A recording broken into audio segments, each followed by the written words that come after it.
Hello बच्चों, कैसे हो आप लोग। और आज हम लोग बायोलॉजिकल क्लासिफिकेशन के बारे में पढ़ेंगे, है ना। एनसीईआरटी का एक एक लाइन को हम लोग डिकोड करेंगे, है ना। हम लोगों को ऐसे पढ़ना है जैसे कि एक टॉपर स्टूडेंट एनसीईआरटी को पढ़ता है।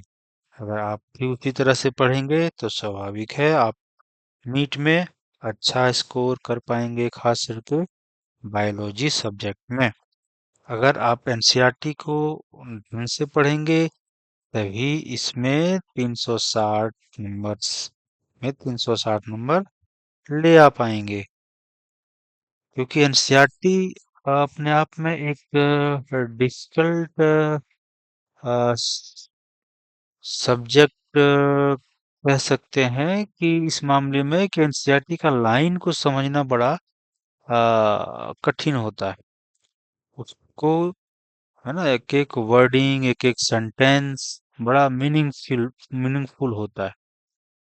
इसलिए कि एक एक लाइन को हम लोग यहाँ पे डिकोड करेंगे, है ना, और उसको समझेंगे। अगर आपको समझ जाते हैं एनसीईआरटी के हर एक लाइन को तो फिर आपको नीट में बायोलॉजी में अच्छा स्कोर करने से कोई नहीं रोक पाएगा। तो आपकी कोशिश होनी चाहिए, है ना, कि आप एनसीईआरटी को अच्छे से समझें, अच्छे से एक एक लाइन का मीनिंग को जो है क्या उसका अर्थ है उसको समझना है, और फिर हमें आगे जो है बढ़ना है। तो लेट्स स्टार्ट, है ना। हम लोग एक एक लाइन जो है एनसीईआरटी का डिकोड करेंगे।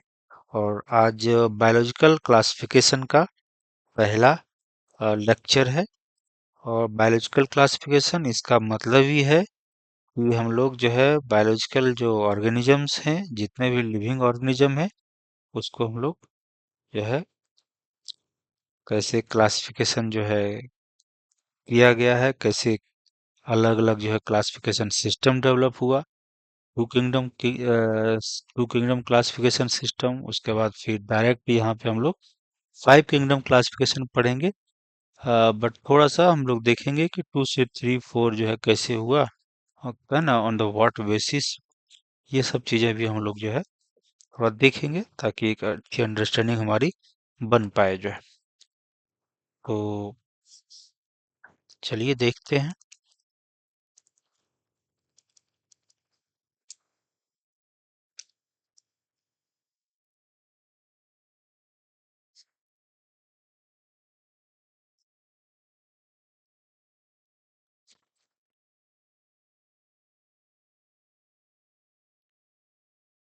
तो हम लोग जो है स्टार्ट करते हैं बायोलॉजिकल क्लासिफिकेशन पढ़ना। तो देखिए पहला लाइन क्या लिखा हुआ है। Since the dawn of civilization, है ना, there have been many attempts to classify living organism, है ना। जैसे सिविलाइजेशन की शुरुआत हुई, है ना, सिविलाइजेशन धीरे धीरे आगे बढ़ा, तो लोगों ने जो है बहुत सारे अटेम्प्ट्स लिए, है, सो दैट कि वो ऑर्गेनिज्म को क्लासिफाई कर पाए।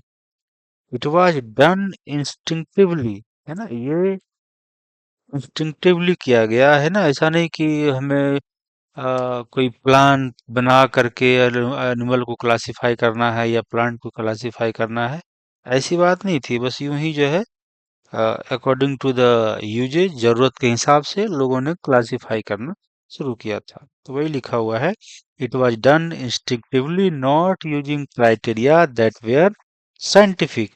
और वो जो क्राइटेरिया यूज करते थे वो भी साइंटिफिक नहीं होता था, है ना, but born out of need, है ना, बस आवश्यकता के, बस जो है वो एक तरह से कि हमें कौन सा प्लांट है या कौन सा एनिमल है, उसकी क्या यूजेज है ना, उसके आधार पे जो है लोग ने क्लासिफिकेशन जो है करते थे। वही लिखा हुआ, born out of need to use organism for our own use, और इसके लिए shelter, food shelter and clothing. तो ये सब चीजों के आधार पे कि किस ऑर्गेनिज्म का या किस प्लांट का, है ना, किस चीज में ज्यादा उपयोगिता है, किस चीज के लिए वो यूज होता है। अगर कोई चीज फूड के लिए यूज हो रहा है तो उसको फूड वाले कैटेगरी में डाल देता था कि ये जो है इससे फूड हमारा बनता है। अगर किसी से हमें क्लोथ बन रहा है तो उसको क्लोथ वाले कैटेगरी में डाल दिया। किसी से हमें जो है शेल्टर घर वर बनाने में यूज हो रही है, लकड़ियां बनाने में यूज हो रहा है तो उसको उस ग्रुप में डाल देता था। तो ये एक नॉन साइंटिफिक क्लासिफिकेशन हम कह सकते हैं। अर्लियर जो क्लासिफिकेशन थे वो नॉन साइंटिफिक थे और on the basis of their usages, क्या यूज में चीजें आती थी उसके आधार पे क्लासिफिकेशन करते थे। तो अर्लियर अर्लियर जो क्लासिफिकेशन था वह, है ना, नॉन साइंटिफिक कैसा था, नॉन साइंटिफिक था, है ना, कौन सा, अर्लियर क्लासिफिकेशन, या जो है कह सकते हैं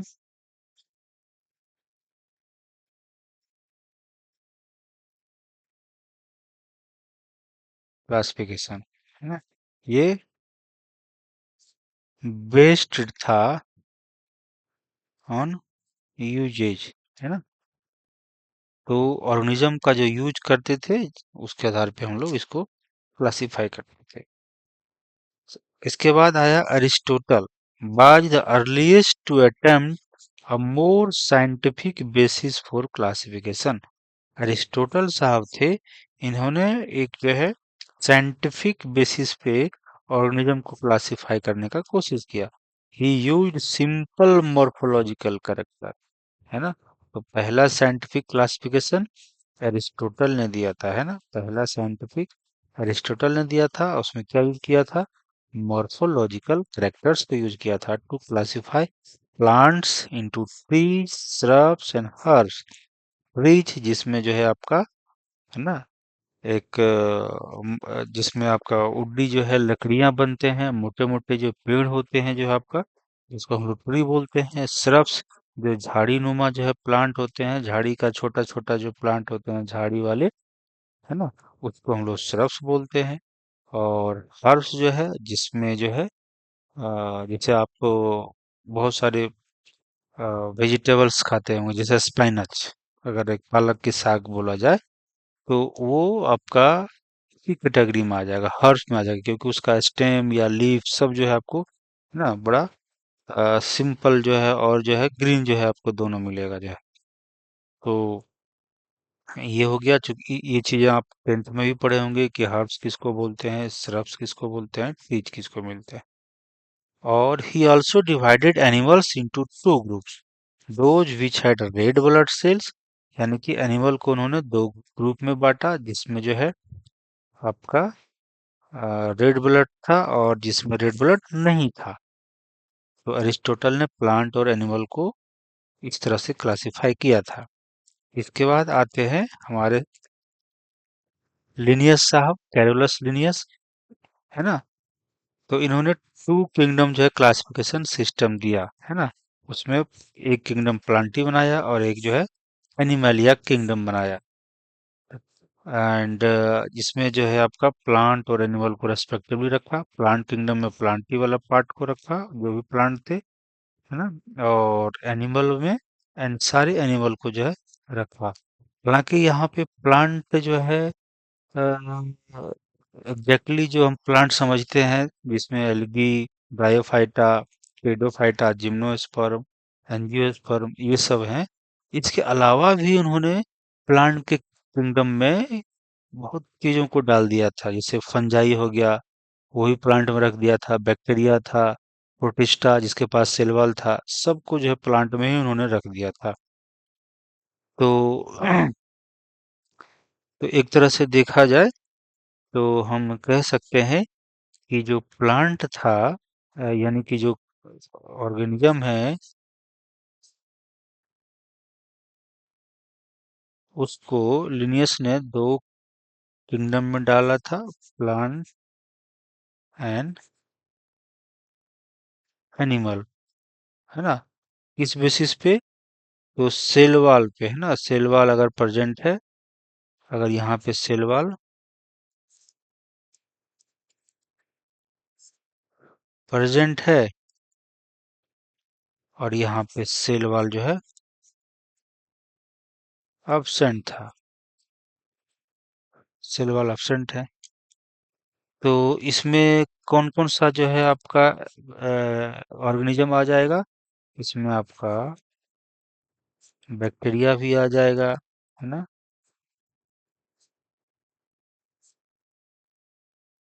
ब्लू, ग्रीन, एल्गी आ जाएगा, है ना? वैसे प्रोटिस्टेंस जिसमें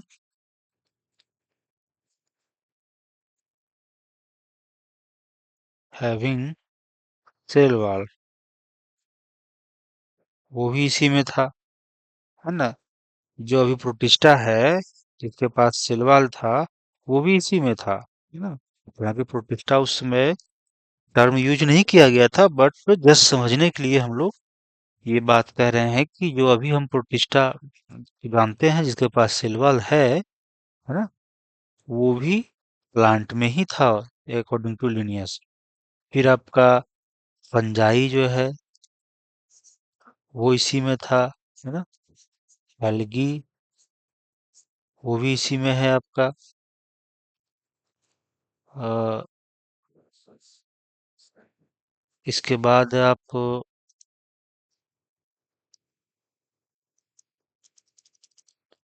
एल्गी के बाद आप जो है मोसेज, है ना, जिसको हम लोग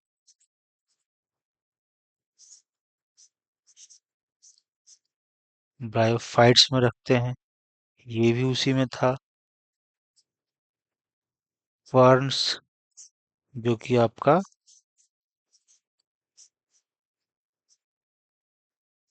पेडोफाइट्स में आते हैं जो है, वो भी इसी में था।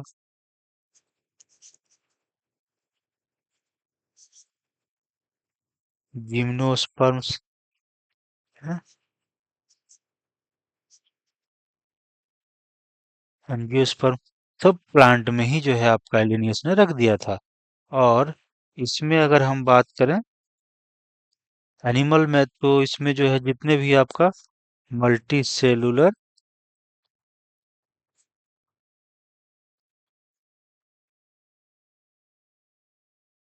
एंड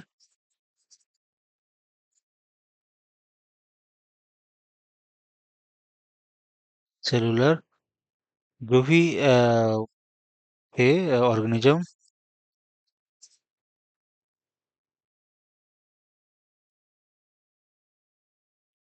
विदाउट सेल वॉल, सब आपका जो है एनिमल में रख दिया गया था। तो ये आपका टू किंगडम क्लासिफिकेशन है ना? बट थोड़ा सा इसको हम लोग यहाँ पे देख लेते हैं। ये आपका टू किंगडम क्लासिफिकेशन था। टू किंगडम क्लासिफिकेशन, है ना, जो कि दिया गया था आपका लिनियस साहब के द्वारा। इसके बाद क्या किया था, एक साइंटिस्ट आए जिसका नाम था अर्नस्ट हिक्केल। इन्होंने थ्री किंगडम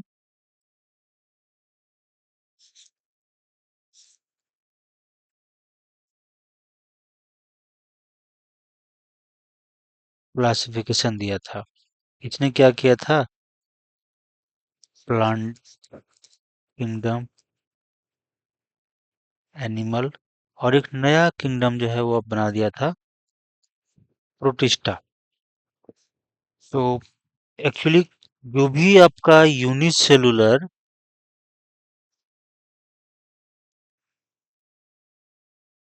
यहाँ से यूनिसेलुलर और यूकैरियोटिक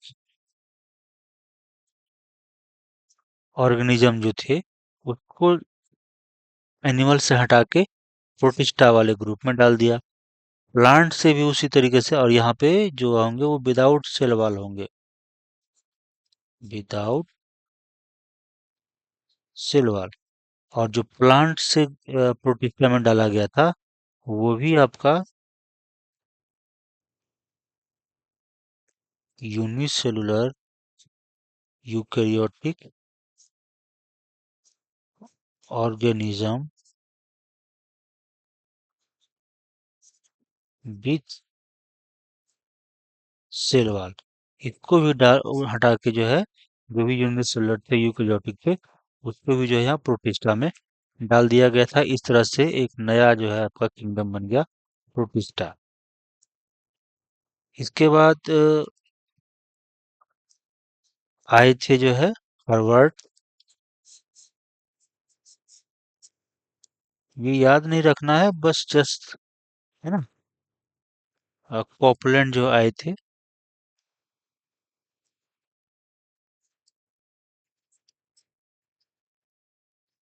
कॉपलैंड जो है, ये साहब आए। इन्होंने फोर किंगडम जो है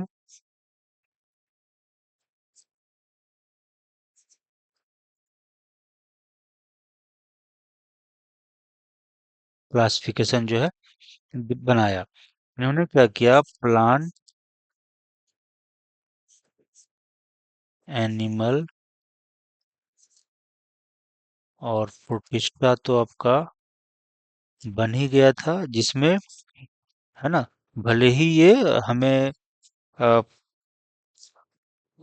थ्री या फोर किंगडम जो है पढ़ना नहीं है, बट प्रोटिस्टा जो किंगडम है उसको तो हमें पढ़ना ही है ना। भले ही किसने बनाया नहीं बनाया हमें वो नहीं पढ़ना है, लेकिन प्रोटिस्टा किंगडम तो पढ़ना ही है। तो प्रोटिस्टा में हमें क्या याद रखना है कि एनिमल से भी जो है यूनिसेलुलर और यूकेरियोटिक विदाउट सेल आ गया था, और प्लांट से भी जो है यूनिसेलुलर यूकेरियोटिक, है ना, विथ सेल वाल वाले सारे ऑर्गेनिज्म यहाँ पे आ गए थे। उसके बाद फोर किंगडम जो था उसमें मोनेरा किंगडम को बनाया गया, है ना। फोर किंगडम जो है वो मोनेरा किंगडम था। इसमें क्या किया, जो प्लांट से जो थे वो सारे unicellular and prokaryotic organism with cell wall, ये उठा के मोनेरा में यहाँ डाल दिए, है ना। तो इस तरीके से ये एक नया किंगडम बन गया, मोनेरा। तो ये याद रखना है कि मोनेरा में कौन आया, प्लांट से आया। मोनेरा में ओनली प्लांट से देखिए आपका आया, है ना। प्लांट वाले जो किंगडम था उसमें से यूनिसेलुलर और प्रोकैरियोटिक ऑर्गेनिज्म, जैसे कि आपका क्या क्या था, बैक्टीरिया था, एंड ब्लू ग्रीन एल्गी, ये सब जो है उठा के यहाँ पे डाल दिया गया। और यहाँ पे क्या था, यूनिसेलुलर, है ना, एंड यूकेरियोटिक ऑर्गेनिज्म, है ना, without cell wall,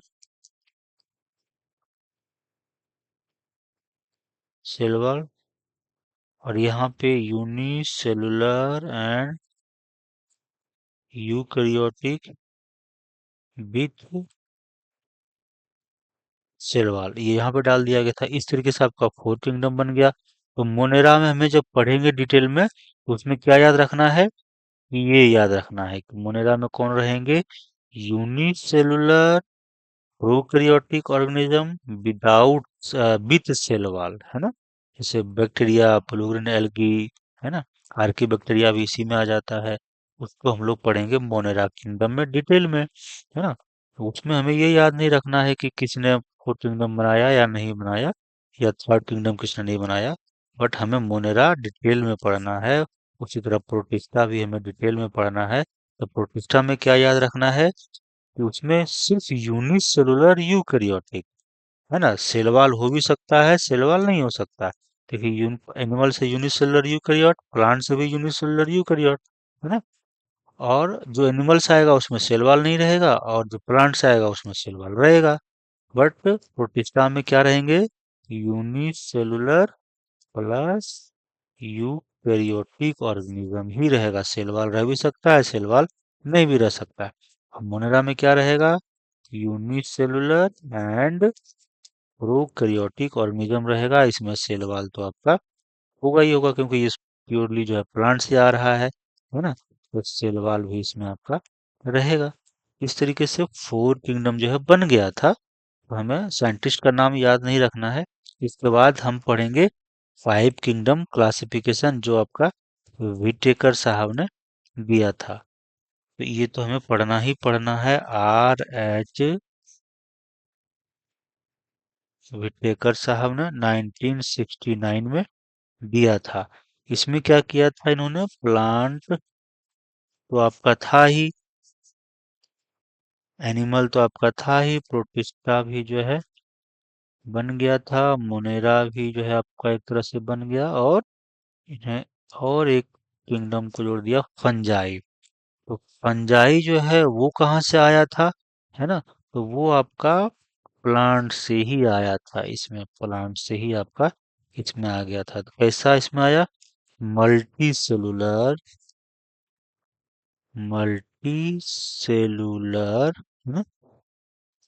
organism, multi cellular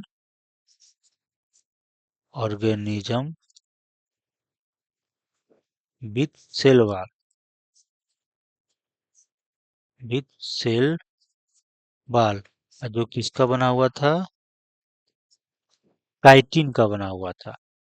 तो multicellular organism with cell wall, और इसका जो नेचर था वो कैसा था? हेटेरोट्रॉफ। ये कैसा था? हेटेरोट्रॉफ। तो वैसा ऑर्गेनिज्म जो हेटेरोट्रॉफ था और मल्टी सेलुलर थे और सेलुलर काइटिन का बना हुआ था, उसको प्लांट से, जो पहले प्लांट में था according according to the Linnaeus, वो फिर यहाँ पे आपका फंजाई में आ गया। तो देखा जाए तो सबसे ज्यादा मॉडिफिकेशन आपका प्लांट किंगडम से ही में ही हुआ है। प्लांट किंगडम से ही अलग अलग होकर के सारा किंगडम बना। स्पेशली जो है Monera and protista, Monera and fungi. Protista में आपका यहाँ से भी आया और प्लांट से भी आया, है ना? यूनिसेलुलर यूकैरियोटिक जो ऑर्गेनिज्म यहाँ पे आया, एनिमल से जो सेल वॉल नहीं था और इसमें जो था सेल वॉल था। अब मोनेरा में कैस कहाँ से आया? वो प्योरली जो है एक तरह से प्लांट से ही आया था, है ना? इसमें वो कौन आया था? यूनिसेलुलर और प्रोकैरियोटिक ऑर्गेनिज्म आया था, जिसमें सेल वॉल था। तो यहाँ पे ऐसे आया और यहाँ पे आपका प्लांट और एनिमल से आया। इस तरीके से प्लांट में ज्यादा, प्लांट किंगडम में ही ज्यादा चेंजेस देखने को मिला। यहीं से अलग अलग जो है किंगडम बनाया गया ज्यादातर, है ना? प्रोटिस्टा एक है जहाँ पे आपका एनिमल और प्लांट दोनों से ऑर्गेनिज्म को ला करके प्रोटिस्टा किंगडम बनाया गया था। तो ये एक ओवरव्यू हम देखे। उसके बाद फिर हम लोग चलते हैं एनसीईआरटी को देखते हैं, वहां पे जो है क्या जो है लिखा हुआ है, और एक एक लाइन को फिर यहाँ पे समझते हैं। तो हम लोग यहाँ पे पढ़ रहे थे कि जो टू किंगडम है वो लिनियस के द्वारा दिया गया था, जिसमें प्लांटी और एनिमलिया किंगडम था, was developed that included all the plants and animal respectively. This system did not distinguish between the eukaryote and prokaryote, है ना? तो ड्रॉबैक क्या था इस सिस्टम का, टू किंगडम क्लासिफिकेशन का? ये था कि ये इसमें यूकैरियोट और प्रोकैरियोट में कोई मतलब जो है डिस्टिंग्विश नहीं किया गया था, यानी कि उसमें कोई डिफरेंसेस नहीं रखा, और दोनों को जो है प्लांट किंगडम में ही डाल दिया था। उसी तरीके से यूनिसेलुलर और मल्टी सेलुलर, है ना, वो भी जो है उसमें कोई डिस्टिंग्विश नहीं किया, दोनों में कोई फर्क जो है नहीं किया। और यूनिसेलुलर मल्टी सेलुलर ऑर्गेनिज्म को दोनों को ही जो है या तो प्लांट हो या फिर एनिमल हो। प्लांट में भी यूनिसेलुलर मल्टी सेलुलर आपको देखने को मिल जाएगा, जैसे कि आपका बैक्टीरिया, है ना, प्रोटिस्टा जो यूनिसेलुलर था, और आपका देखिए एंजियोस्पर्म, जिम्नोस्पर्म, है ना, मोसेज, फर्न्स, ये सब मल्टी सेलुलर है। बैक्टीरिया आपका, प्रोटिस्टा आपका, ये सब यूनिसेलुलर है, तो सबको प्लांट में डाले हुए था। और एनिमल में भी आपका मल्टी सेलुलर और यूनिसेलुलर ऑर्गेनिज्म थे, जिसमें सेल वॉल नहीं था, तो वहां भी जो है आपको मिल जाएंगे देखने को। अब फिर है उसके बाद फोटोसिंथेटिक ग्रीन एल्गी जो कि फोटोसिंथेटिक होता है, और नॉन फोटोसिंथेटिक जैसे कि फंजाई, वो भी आपको प्लांट किंगडम में ही डाल दिया गया था। तो यहाँ भी जो है फोटोसिंथेटिक और नॉन फोटोसिंथेटिक बीच में कोई डिस्टिंग फर्क जो है नहीं देखा गया, और दोनों को जो है प्लांट में ही जो है किंगडम में डाल दिया गया था। आगे है the classification of organism into plants and animals was easily done, है ना। ऑर्गेनिज्म का जो क्लासिफिकेशन था प्लांट और एनिमल में, वो तो बहुत आसानी से किया जा सकता था। सेल वाल देखो है तो प्लांट, नहीं है तो एनिमल। बहुत इजी था, सिंपल एक कैरेक्टर को यूज करके जो है हम फटाक से जो है किसी भी ऑर्गेनिज्म को या तो प्लांट में रख देंगे या तो फिर एनिमल में रख देंगे। सेल वाल है तो प्लांट में चला जाएगा, सेल वाल नहीं है तो एनिमल में चला जाएगा। तो क्लासिफिकेशन करना तो बड़ा इजी था, है ना। And was easy to understand, है ना। इसको समझना भी बड़ा आसान था। But a large number of organisms did not fall into either category. But बहुत ऐसे ऑर्गेनिज्म थे जो दोनों कैटेगरी में जो है नहीं आता था। Hence the two kingdom classification used for long time was found इनएडिक्वेट। तो बहुत समय तक इस चला, बट लोगों को लगा कि नहीं ये सफिशिएंट नहीं है, ये जो है ये क्लासिफिकेशन जो है सारी चीजों को जो है वो इंक्लूड नहीं करता है। तो एक इसमें चेंजेस जो है लोगों ने सोचा कि नहीं इस क्लासिफिकेशन को अ, हम लोग नहीं फॉलो करेंगे और नया क्लासिफिकेशन जो है हमें करने की जरूरत है। तो उसमें क्या किया गया, बिसाइड्स द ग्रॉस मॉर्फोलॉजी, जो ग्रॉस मॉर्फोलॉजी देखा जाता था जैसे सेल वाल, ना उसके अलावा भी जो है a need was also felt for including other characteristic को भी इंक्लूड करने का जरूरत महसूस हुआ। लाइक जैसे वो अदर करेक्टरिस्टिक कौन कौन था, है ना। तो वो था cell structure, nature of wall, है ना। सेल स्ट्रक्चर कैसा है, प्रोकैरियोट है, यूकैरियोट है ना। मल्टी सेलुलर है, यूनिसेलुलर है, ये सब चीजें जो है ध्यान देखने लगा। नेचर ऑफ वॉल कैसा है, सेलुलोज का बना हुआ है या फिर कार्बोहाइड्रेट का एमिनो एसिड का बना हुआ है या फिर जो है काइटिन का बना हुआ है। मोड ऑफ न्यूट्रिशन, वो फोटोसिंथेटिक है या नॉन फोटोसिंथेटिक है ना। ये सब भी चीजें देखने लगा। हैबिटेट कैसा है, एक्वेटिक है, टेरेस्टेरियल है ना। इस तरह की चीजों को भी देखने लगा। मेथड ऑफ रिप्रोडक्शन, वो वेजिटेटिव रिप्रोडक्शन कर रहा है, एसेक्सुअल कर रहा है, सेक्सुअल कर रहा है। ये सब चीजें भी जो है इस कैरेक्टरिस्टिक में इंक्लूड किया। इवोल्यूशनरी रिलेशनशिप, है ना, वो कैसे इवॉल्व हुआ, एक दूसरे से कितना सिमिलर है कितना डिसिमिलर है, ये सब चीजें भी जो है देखने लगा।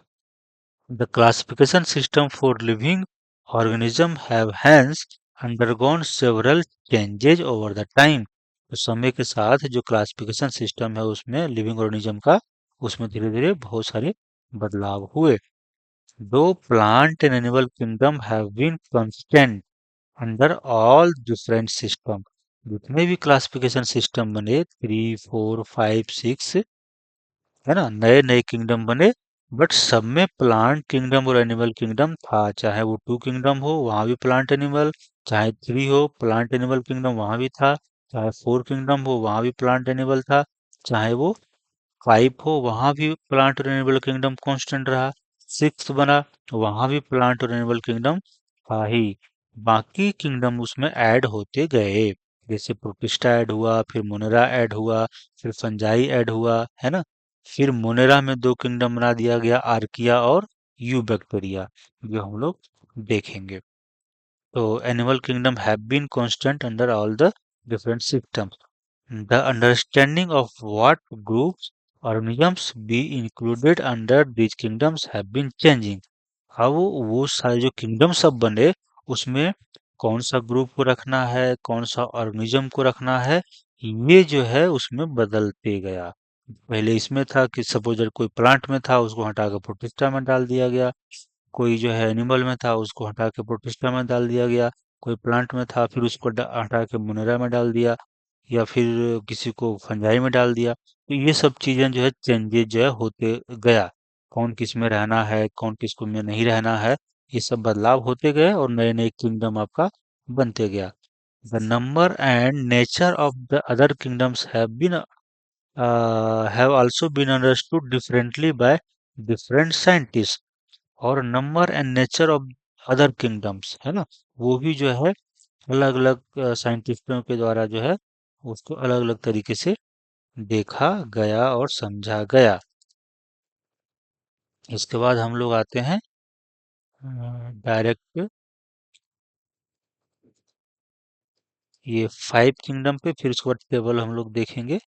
पहले यहाँ पे देखते हैं एनसीईआरटी में क्या चीजें लिखा हुआ है, फिर उसके बाद हम लोग जब टेबल की बात आएगी तो जो है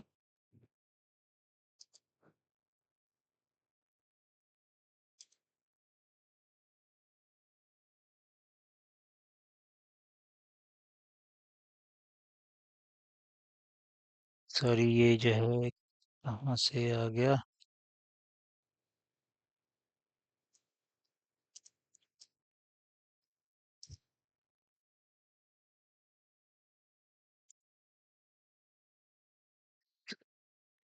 इसको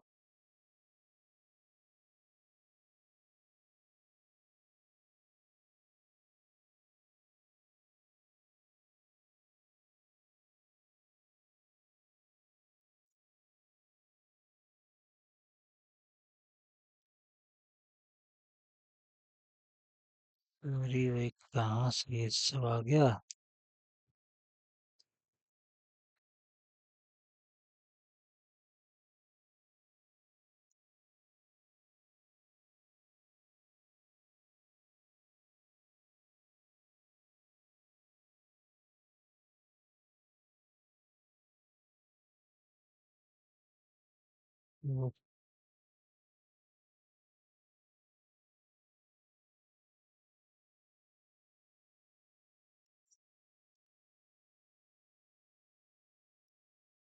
okay, sorry for the disturbance.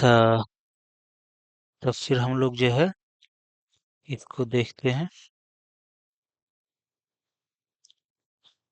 ये द किंगडम डिफाइंड, हाँ आगे हम लोग पढ़ते हैं। RH 5 किंगडम क्लासिफिकेशन को हम लोग पढ़ेंगे। RH विटेकर 1969 प्रपोज्ड अ 5 किंगडम क्लासिफिकेशन, है ना, जो हम लोग ऑलरेडी देख चुके हैं। 1969 में RH जो विटेकर साहब थे, इन्होंने 5 किंगडम क्लासिफिकेशन को प्रपोज किया, है ना। The kingdom defined by him were named Monera, Protista, Fungi, Plantae, Animalia. The main criteria for classification, यहाँ पे एक क्वेश्चन जो है आपका बनेगा। तो मेन क्राइटेरिया क्या था इस क्लासिफिकेशन करने के लिए, तो उसमें था आपका cell structure, body organization, mode of nutrition, reproduction and phylogenetic relationship. तो कितने क्राइटेरिया हो गए? सेल स्ट्रक्चर एक, बॉडी ऑर्गेनाइजेशन दो, मोड ऑफ न्यूट्रिशन तीन, रिप्रोडक्शन चार एंड फाइलोजेनेटिक रिलेशनशिप पांच। फाइव जो है आपका क्राइटेरिया लिया गया 5 किंगडम के लिए, है ना। 5 क्राइटेरिया,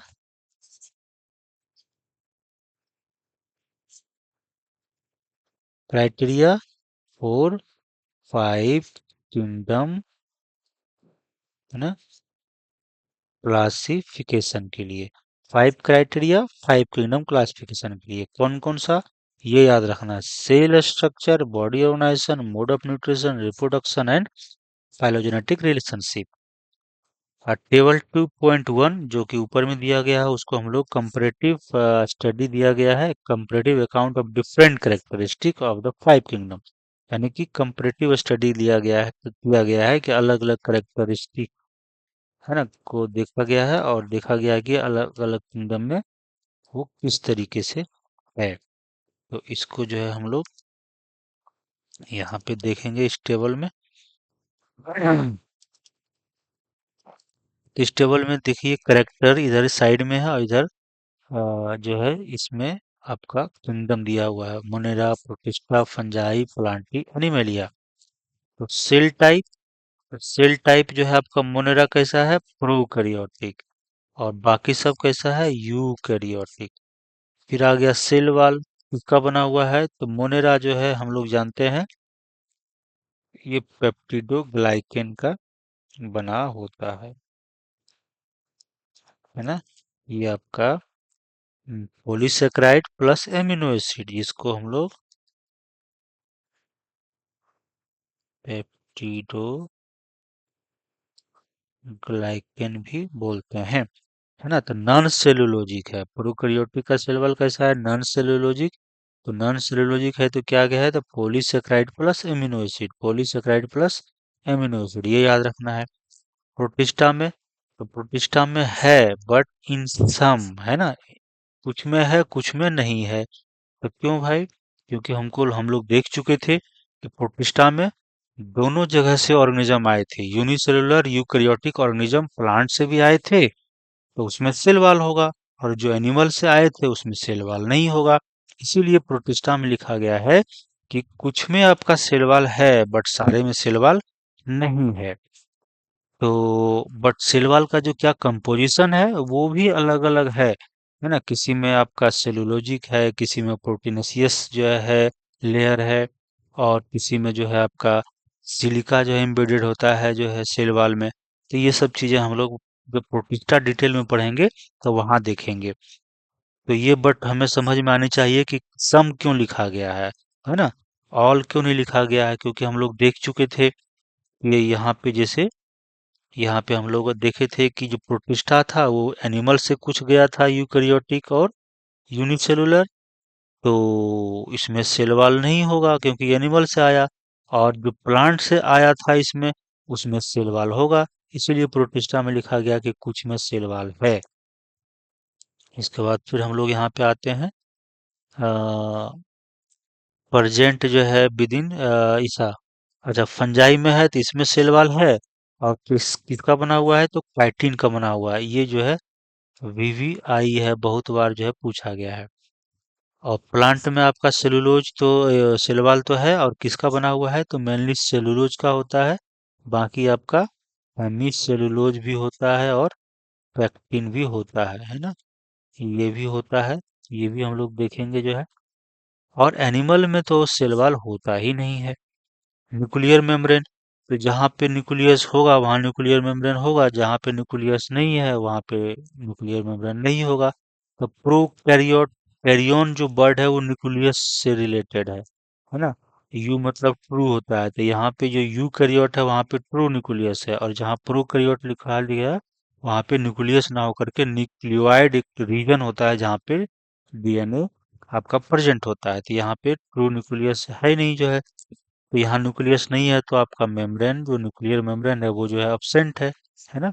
और जहाँ जहाँ पर यूकैरियोटिक है तो उसमें जो है आपका प्रेजेंट है। बॉडी ऑर्गेनाइजेशन, तो ये आपका सेलुलर है, और सेलुलर में भी आपका देखा जाए तो यूनिसेलुलर होगा। यहाँ भी जो है आपका यूनिसेलुलर ऑर्गेनिज्म है। और फंजाई में आपका मल्टी सेलुलर और लूज टिश्यू, मल्टी सेलुलर होगा या फिर लूज टिश्यू एक बनाएगा जो है फंजाई में। और प्लांटी में आपका टिश्यू लेवल का बॉडी ऑर्गेनाइजेशन मिल सकता है, एंड ऑर्गेन लेवल का मिल जाएगा, है ना। इससे ज्यादा प्लांट में नहीं मिलता है, ऑर्गेन सिस्टम प्लांट में देखने को नहीं मिलता है। बट एनिमलिया में टिश्यू लेवल का ऑर्गेनाइजेशन भी मिलेगा, ऑर्गेन लेवल का भी मिल जाएगा, और ऑर्गेन सिस्टम लेवल का भी ऑर्गेनाइजेशन आपको देखने को मिलेगा। यानी कि बहुत सारे ऑर्गन मिल करके एक ऑर्गन सिस्टम बनाता है, जैसे डाइजेस्टिव सिस्टम, है ना। उसमें आपका स्टमक है, इंटेस्टाइन है ना। ये सब पेंक्रियाज आर के हैं, ये सब सब मिल करके जो है एक ऑर्गन डाइजेस्टिव सिस्टम बनाता है। उसी प्रकार से रेस्पिरेटरी सिस्टम है, उसी प्रकार से आपका रिप्रोडक्टिव सिस्टम है, स्केलेटन सिस्टम है ना। बहुत तरह के जो है आपका सर्कुलेटरी सिस्टम है, इस तरह का ऑर्गन सिस्टम बनाता है। अब आ जाते हैं मोड ऑफ न्यूट्रिशन, जो कि है ना इस फाइव किंगडम क्लासिफिकेशन का मेन जो है क्राइटेरिया अगर देखा जाए तो मोड ऑफ न्यूट्रिशन, है ना, ज्यादा इम्पोर्टेंस रखता है। तो इसमें क्या है कि जो मोनेरा है वो आपका ऑटोट्रॉफिक भी है और हेटेरोट्रॉफिक भी है ना। हेटेरोट्रॉफिक भी है। तो ऑटोट्रॉफिक में भी आपका दो तरह से फोटोसिंथेसिस कर रहा है, यानी कि खाना बना रहा है, खुद से खाना बनाएगा। एक कीमोसिंथेटिक और दूसरा फोटोसिंथेटिक। तो कीमोसिंथेटिक में क्या होता है ना, इसमें जो ऑर्गेनिज्म है दे ऑक्सीडाइज द, है ना, इनऑर्गेनिक सब्सटेंसेज, है ना, इनऑर्गेनिक सब्सटेंसेज को ऑक्सीडाइज कर करके वो एनर्जी यूज करता है और they make their own food. And some bacteria are photosynthetic bacteria like cyanobacteria. They are photosynthetic. They use light energy and inorganic substances like CO2, H2O, है ना, और they are used like CO2, H2O, H2S, something like that, and they make their own food. और जो heterotrophic bacteria है ना, दे may be saprophytic और parasitic. Saprophytic means saprophytic means जैसे heterotroph, heterotroph, है ना, दे may be two types, saprotroph या saprophytic and parasitic.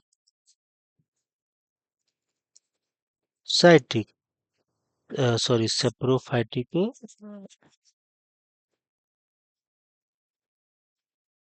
Saprophytic, ये कहाँ मिलेगा? डेड, है ना, डेड एंड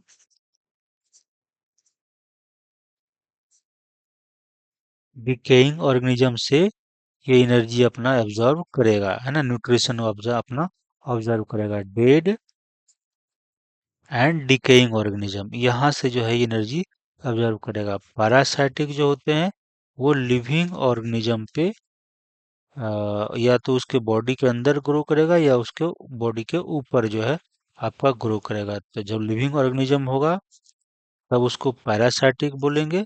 अगर ये डेड है ना, DEAD, डेड एंड डिकेइंग अगर मटेरियल है, उस पे जो है ये ग्रो कर रहा है, वहां से ये न्यूट्रिशन ले रहा है, तो उसको सेप्रोफाइटिक बोलेंगे। तो इसलिए हेटेरोट्रॉफ आपका दो तरीके से यहाँ पे देखने को मिल सकता है, सेप्रोफाइटिक एंड पैरासाइटिक। प्लांट जो है, ये प्रोटिस्टा जो है वो ऑटोट्रॉफिक अगर है तो वो फोटोसिंथेटिक है, यहाँ पे कीमोसिंथेटिक देखने को नहीं मिलेगा। तो एक बड़ा इंपॉर्टेंट है कि कीमोसिंथेटिक ऑर्गेनिज्म कहाँ पे मिलेगा? मोनेरा में, प्रोटिस्टा में। यहाँ पे क्वेश्चन आ सकता है कि जो है मोनेरा में, प्रोटिस्टा में या फिर प्लांट में, तो वो आपको मोनेरा में देखने को मिलेगा कीमोसिंथेटिक। अगर पूछेगा फोटोसिंथेटिक कहाँ कहाँ मिल सकता है, तो फोटोसिंथेटिक आपको मोनेरा में भी मिल जाएगा, इसमें भी मिल जाएगा आपका फोटोसिंथेटिक। आपका फोटोसिंथेटिक प्रोटिस्टा में भी मिल जाएगा और प्लांटी में भी आपको फोटोसिंथेटिक मिलेगा।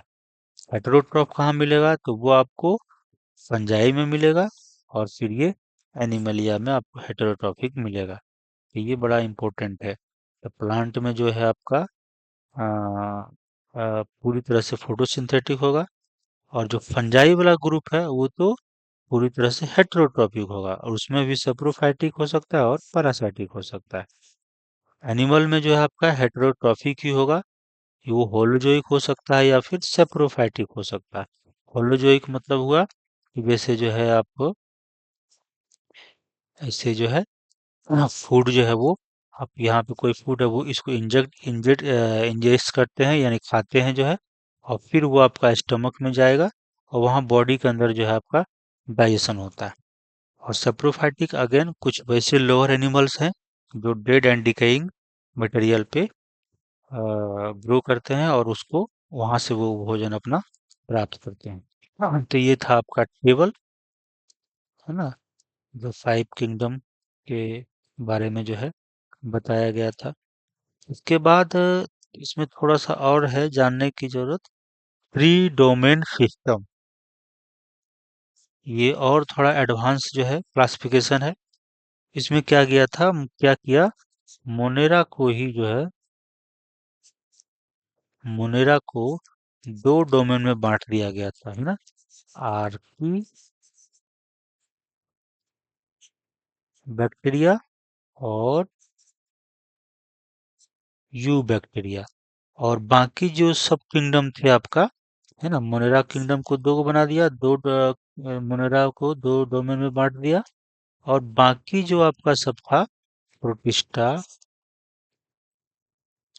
और फंजाई और प्लांटी और एनिमल, ये सबको जो है मिला के एक नया डोमेन बनाया, तो उसको थर्ड डोमेन बोलते हैं, जिसको हम लोग यूकैरिया भी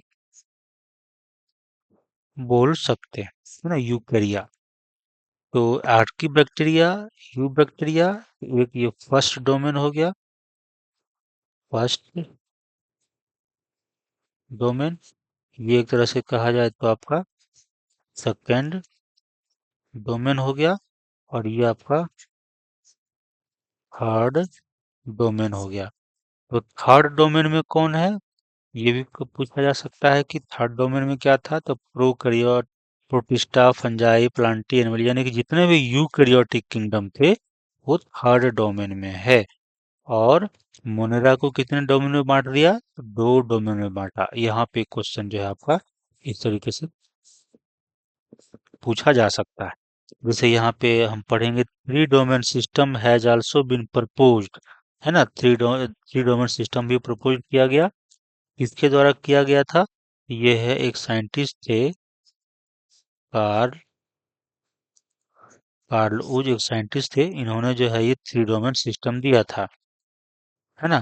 तो प्रपोज किया that divide the kingdom Monera into two domain, Monera को दो डोमेन में बांटा। यहाँ पे क्वेश्चन बनेगा, ये याद रखना है, क्योंकि स्टेटमेंट बेस्ड क्वेश्चन में ऐसे करके दे देगा कि किस डोमेन को टू डोमेन में बांटा बांटा था, वो याद रखना है। Living the remaining eukaryotic kingdom in the third domain, तो कह रहा है कि जो रिमेनिंग यूकैरियोटिक किंगडम्स थे उसको किस में डाल दिया गया, थर्ड डोमेन में डाल दिया गया। तो यहाँ पर भी एक क्वेश्चन है, देयर बाय सिक्स किंगडम बन जाएगा क्लासिफिकेशन, क्योंकि यहाँ पे आपका एक दो तीन चार किंगडम यूकैरियोटिक वाला, और मोनेरा में जो है आपका फिर से दो को बना दिया गया, Archie bacteria and you bacteria. तो चार और प्लस दो, छह किंगडम जो है इस तरह से बन जाता है। और डिटेल में जो है हम लोग इसको हायर क्लासेज में पढ़ेंगे। हालांकि इसका जो बेसिस था, मेन बेसिस जो था ये क्लासिफिकेशन का या डोमेन बनाने का, वो पहले पूछा जाता था 16S RNA का जो है सीक्वेंस देखा जाता था, उसमें कितना जो है वो कंजर्व है, कहाँ कहाँ उसमें जो है वेरिएशन आया नहीं आया, है ना, उसका कंपैरिजन किया जाता था, है ना। तो ये आपका एक क्वेश्चन पहले पूछा जाता था। तो खैर ज़्यादा इसको डिटेल में हम लोग नहीं जानेंगे, हम लोग यहाँ पे जितना एनसीईआरटी में दिया हुआ है उसी इंफॉर्मेशन को अच्छे से समझ के फिर आगे बढ़ेंगे। Let us look at this five kingdom classification to understand the issues and consideration that influence the classification system। कह रहा है late us look at the five kingdom classification, कह रहा है कि चलिए हम लोग अब फाइव किंगडम क्लासिफिकेशन के बारे में देखते हैं, है ना। To understand the issue and consideration, क्या इश्यूज हैं उसको समझते हैं, है ना, और जो क्या कंसिडरेशंस है उसको फिर हम लोग समझते हैं। जो क्या किया था, that influence the classification system, जिसने क्लासिफिकेशन सिस्टम को प्रभावित किया था। Earlier classification system include bacteria, blue green algae. अब यहाँ से देखना है जो हम लोग चर्चा किए थे, अर्लियर क्लासिफिकेशन सिस्टम में क्या किया था, बैक्टीरिया को blue green algae, algae, fungi, mosses, fern, gymnosperm and angiosperm कहाँ पे रख दिया था, प्लांट में, जो कि हम लोग ऑलरेडी देख चुके हैं, सब प्लांट में ही था। और इस सबके पास क्या था, एक कॉमन फीचर, सबके पास सेल वॉल था। तो वही यहाँ पे लिखा हुआ है, the character that unified this whole kingdom, है ना। ये जो होल किंगडम था, यानी ये प्लांट जो किंगडम है, उसमें इस कैरेक्टरिस्टिक के आधार पे सारे ऑर्गेनिज्म को इसी में डाल दिया गया था, यानी कि सबको यूनिफाइड कर दिया, सबको एक जगह पे इकट्ठा कर दिया, है ना। इस बेसिस पे तो वो was that all the organism included had a cell wall, कह रहा है कि जो भी इसमें सारे ऑर्गेनिज्म इंक्लूड किया गया था, had a cell wall in their cell. उसके सेल में क्या था? सेल वॉल था। जो भी ऑर्गेनिज्म जो अभी यहाँ पे चर्चा की है, bacteria, blue green algae, fungi, है ना, मोसेज, फर्न, जिम्नोस्पर्म, एंजियोस्पर्म, ये सब जो है, इसके पास क्या था? सबके पास सेल वॉल था उसके सेल में। इसीलिए सबको प्लांट किंगडम में डाल दिया गया था।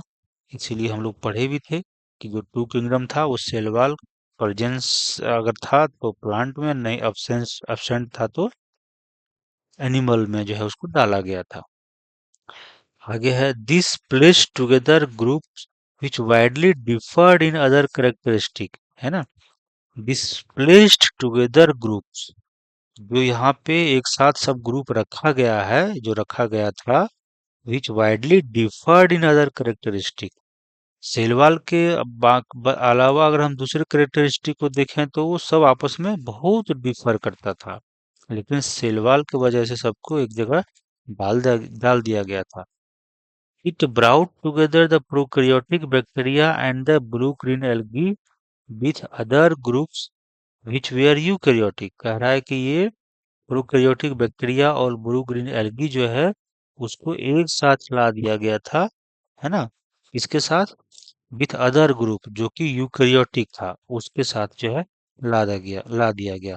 It also group together the unicellular organism and multi cellular organism, है ना। उसको भी जो है अर्लियर जो क्लासिफिकेशन सिस्टम था वो यूनिसेलुलर और मल्टी सेलुलर में डिस्टिंग्विश नहीं किया, वो भी उसके एक ही ग्रुप में डाल दिया गया था। जैसे कि आपका क्लेमाइडोमोनास ये कैसा है? यूनिसेलुलर है। और स्पायरोगारा क्या है? मल्टी सेलुलर है। फिर भी जो है उसको अंडर एल्गी में रख दिया गया था।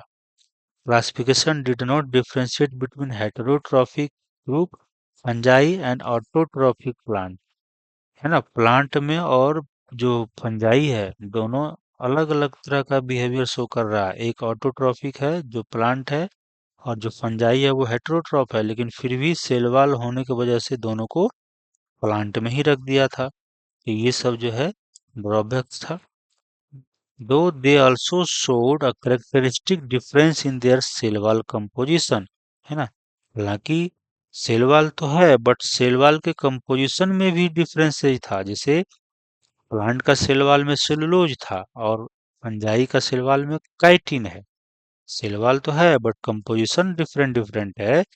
फिर भी जो है सेलवाल को मोटा मोटी एक फीचर्स, ये करेक्टर, कॉमन करेक्टर को सोच करके प्लांट में रख दिया था, लेकिन केमिकली वो बहुत डिफरेंस था उसके बीच में।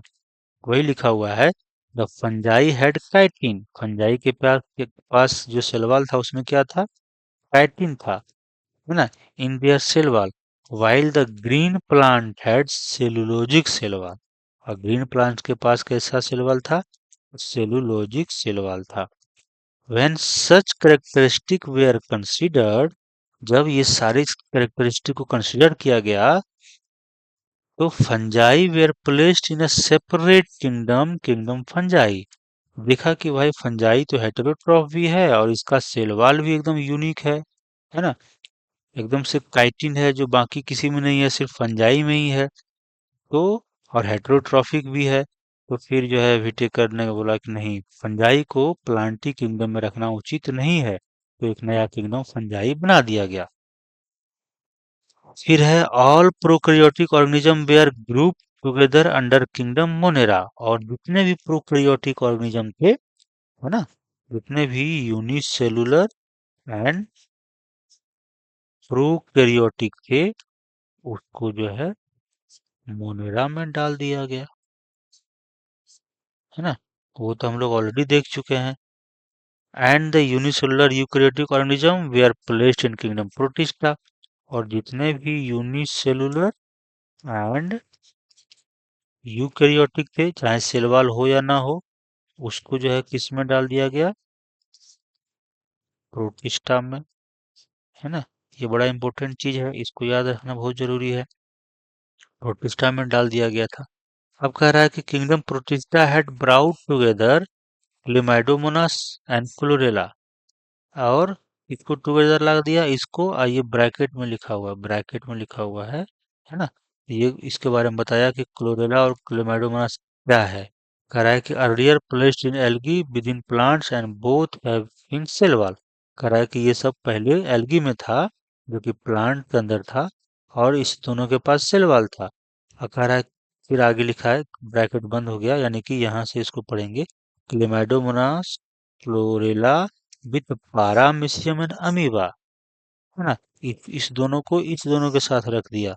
और इस दोनों के बारे में, पारामीशियम और अमीबा के बारे में लिखा हुआ है ब्रैकेट में, which were earlier placed in the kingdom animal kingdom which lack cell wall, bracket बंद है। तो पारामीशियम और अमीबा जो है वो पहले एनिमल किंगडम में था और इसके पास सेल वॉल नहीं था, और ये दोनों जो है आपका यूनिसेलुलर है। तो अब अकॉर्डिंग टू विटेकर्स क्लासिफिकेशन, जितने भी यूनिसेलुलर ऑर्गेनिज्म थे और यूकैरियोटिक थे, चाहे सेल वॉल हो या सेल वॉल नहीं हो, वो ये सब कहाँ चले आएंगे, ये सब आ जाएंगे, ये दोनों, ये भी प्रोटिस्टा में आ जाएगा, और जो पारामीशियम था और अमीबा था, ये भी जो है प्रोटिस्टा में आ जाएगा। तो पूछा जा सकता है कि according to the five kingdom classification, और उसमें बहुत सारे एग्जाम्पल दे देंगे जो है ऑप्शन में, तो उसमें से याद रखना है क्लेमाइडोमोनास, क्लोरेला, पारामेसियम, अमीबा, ये सब जो है आपका प्रोटिस्टा का पार्ट होगा। अब आगे है, it has put together the organisms which in earlier classification were placed in different kingdom. कह रहा है कि it has put together organisms, यानी कि इसमें जो भी ऑर्गेनिजम्स थे उसको एक साथ रखा गया, है ना। In earlier classification were placed in different kingdom, but earlier classification में वो अलग अलग किंगडम में था, जैसे ये आपका प्लांट में था और ये आपका एनिमल में था, लेकिन अब जो है वो दोनों को प्रोटिस्टा में डाल दिया गया, ठीक है ना, दोनों को एक साथ पुट टुगेदर कर दिया गया, है ना। बाद में पहले अलग अलग था। दिस हैपेंड, ऐसा हुआ क्योंकि क्राइटेरिया फॉर क्लासिफिकेशन चेंज, क्योंकि जो क्राइटेरिया है क्लासिफिकेशन का वो बदल गया, इसीलिए ऐसा हुआ।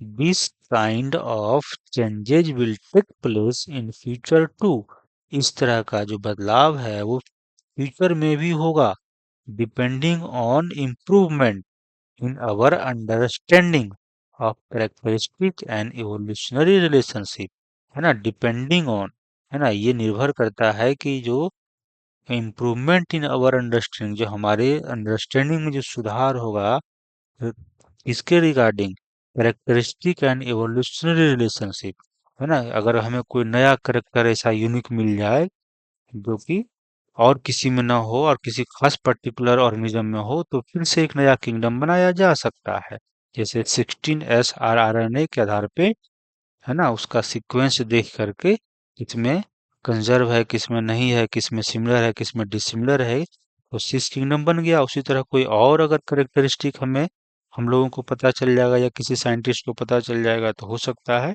सातवां किंगडम, आठवां किंगडम भी बनाया जा सकता है। इसीलिए कहा कि ये बदलाव भविष्य में भी हो सकता है और भी किंगडम बनाए जा सकते हैं। Over time, an attempt has been made to evolve a classification system which reflects not only the morphological, है ना, physiological and reproductive similarity, but is also phylogenetic, है ना, that is based on evolutionary relationship। कह रहा है कि over the time, समय के साथ जो है ना, an attempt has been made, है ना, एक अटेम्प्ट जो है लिया गया टू इवॉल्व क्लासिफिकेशन सिस्टम को, इवॉल्व करने के लिए, उसको और बेहतर बनाने के लिए, इज रिफ्लेक्ट्स ऑन, जो कि प्रतिबिंबित करता है कि सिर्फ morphological, physiological and reproductive similarity ही नहीं देखा गया, बट आल्सो फाइलोजेनेटिक रिलेशनशिप को भी देखा गया, यानी कि इवोल्यूशनरी रिलेशनशिप को भी देखा गया। तो यहाँ तक था आपका इंट्रोडक्शन पार्ट। अब यहाँ पे लिखा हुआ है कि in this chapter we will study the characteristic of kingdom Monera. हम इस चैप्टर में मोनेरा के कैरेक्टरिस्टिक के बारे में पढ़ेंगे डिटेल में, प्रोटिस्टा के कैरेक्टरिस्टिक के बारे में पढ़ेंगे, फंजाई के कैरेक्टरिस्टिक के बारे में पढ़ेंगे, है ना। of the Whittaker system classification. According to Whittaker system classification के अकॉर्डिंग जो फंजाई है, जो प्रोटिस्टा किंगडम है, जो मोनेरा किंगडम है, उसके बारे में हम लोग पढ़ेंगे और अध्ययन करेंगे। अब है तो 3 किंगडम तो यहाँ कर लेंगे, बाकी बचता कौन है? तो बाकी बचता है आपका kingdom Plantae and Animalia, commonly referred as plant and animal kingdom.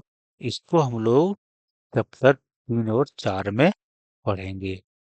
तो आज का लेक्चर हम लोग बायोलॉजिकल क्लासिफिकेशन के इंट्रोडक्शन वाला पार्ट को पढ़े कि कैसे टू किंगडम क्लासिफिकेशन, पहले तो नॉन साइंटिफिक क्राइटेरिया जो कि यूजेज के आधार पे क्लासिफाई करते थे, जो आपका अर्लियर जो मैन थे, जो जो वो सिविलाइजेशन जो है स्टार्ट हुआ और धीरे धीरे जो है वो आगे बढ़ा। तो according to the use they right to classify the organism, है ना, into different group.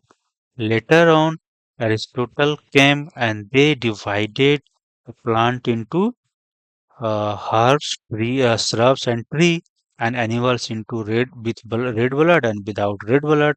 Then Carolus Linnaeus came in the picture, and they classified the whole organism into two kingdoms, Plantae and Animalia. Plantae on the basis of cell wall, है ना, on the basis of cell wall. Plantae kingdom में जो है जितने भी cell wall वाले organism थे जिसके पास सेल वॉल था, they we are kept into the plant kingdom, and those, है ना, डिड नॉट हैड जो है सेल वॉल, जिसके पास सेल वॉल नहीं था उसको जो है एनिमल किंगडम में डाल दिया गया।